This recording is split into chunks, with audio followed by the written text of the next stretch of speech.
Hey YouTube. So tonight I had to go to a Marilyn Manson concert because my friend who owes me some money bought me a ticket just to pay off some debt, and she needed someone to babysit her. So I went, like, sure, I'll go see him. Like, I already saw him once live in 1997, and that was an awesome show. That was back when he was at his most, like, so I had something about angsty, like, passionate, visceral energy. Like, he was really, really pissed off back then, and he had, like, a fire in his belly, and he was really out to show that he could be, like, really theatrical and shocking and stuff. And he was having, like, cutting himself on stage and breaking light bulbs and getting the audience to spit on him and just being really self-destructive, like throwing himself into speakers and breaking stuff and giving his guitarist concussions and punching people in the crowd and stuff like that. It was a pretty awesome show. It was pretty balls to the wall. Tonight's show is more like by the numbers, greatest hits, light show, nothing really crazy going on. Very, very much so like a very safe show. And the audience is pretty much just like a bunch of like kids at the mall going to a concert, like people in affliction shirts and hats, but whatever. Tonight I want to review just my favorite album by him was Antichrist Superstar. When this album came out in 1996, this is the shit. It was released on Trent Reznor's record label, Nothing Interscope, and he also gets a lot of credit, or should get a lot of credit, for giving it its like visceral energy and like very dark sound, post-apocalyptic world soundscape that's going on in here. He played on a few tracks, recorded and produced it.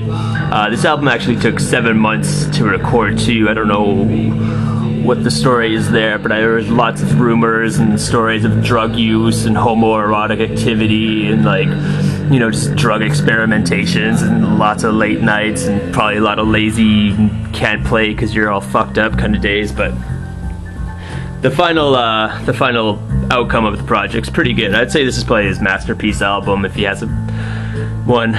Hasn't really matched it. It's got a nice kind of very, like I said, like a post-apocalyptic kind of feel to it. It's got a very alternative rock meets industrial metal sound.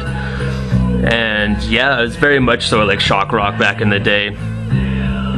Marilyn Manson likes to consider himself a reflection of like America, and he's trying to show America how ugly it really, really is, and trying to reflect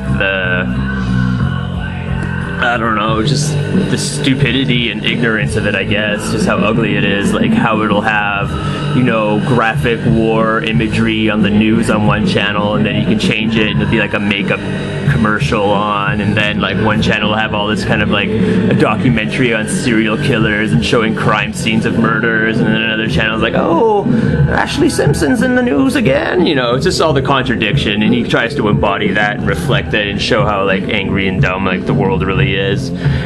And yeah, this album pretty much does a good job of doing that, I guess. It's got a very much so anti-American, anti-Christian, anti-any kind of religion, really. Some people like to say it's like promotes Satanism, but it doesn't at all. Like, it promotes individuality and stuff like that, and how it's okay to think for yourself. It also has like anti-rock star, anti-drug use message on it. Some people say like it glorifies rock star in excess, though, but Manson says he had to do all those things so other people wouldn't have to. He had to epitomize himself as the pinnacle of rock and roll excess and stuff too, just to get a better understanding of it. But so it's pretty much like it got a good message under all this kind of swears and like visceral energy and stuff, but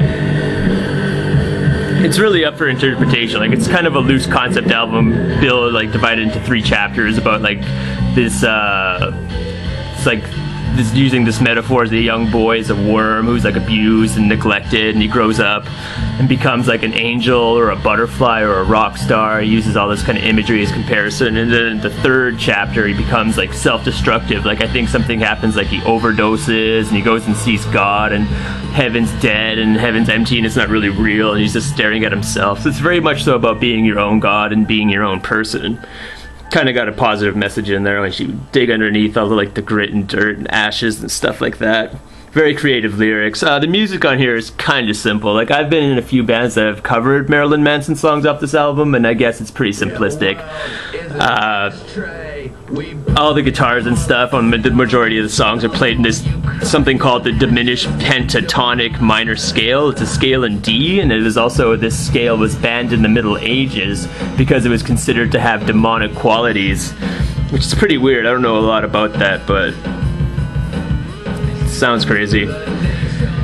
But yeah, like I said, very post-apocalyptic. Even the imagery in here is very dark, especially on the back here. A lot of like burnt out warehouses and guys who are half worms and like anatomy pictures. And there's all these kind of quasi, I don't know, secret messages or secret meanings in here, maybe. Because, like, see how it says master there, and you can fold it and it'll say malice, and like minister here will turn into mind. Ooh, do it. Forgot how to fold it. Here we go. Ba-boom. Nothing too mind-blowing, but yeah, very, very cool artwork if you're into like dark imagery and stuff like that too. His imagery is reflected in a couple of his music videos too, for like Tourniquet and Beautiful People, and those videos were directed by a Canadian artist named Floria Sigismondi. I'm probably pronouncing her last name wrong, but yeah, it's not just some stupid little metal album though. Like the lyrics do have some colorful meaning in them and stuff. Stuff you can actually like think about and analyze later if you have a lot of free time, I guess. But yeah, for all the flack it got, like I remember going to the show back in the day and there were like Christian protesters and stuff. It was very, very controversial, and you have to give him credit for being like an intelligent marketeer. What's the word I'm looking for? Self-marketing guy. Blah, blah, blah, blah, blah, blah. But yeah, pretty cool. It's aged pretty well too. It doesn't sound dated or anything to me, but Antichrist Superstar, 1996, Marilyn Manson, nothing Interscope. I'm going to bed.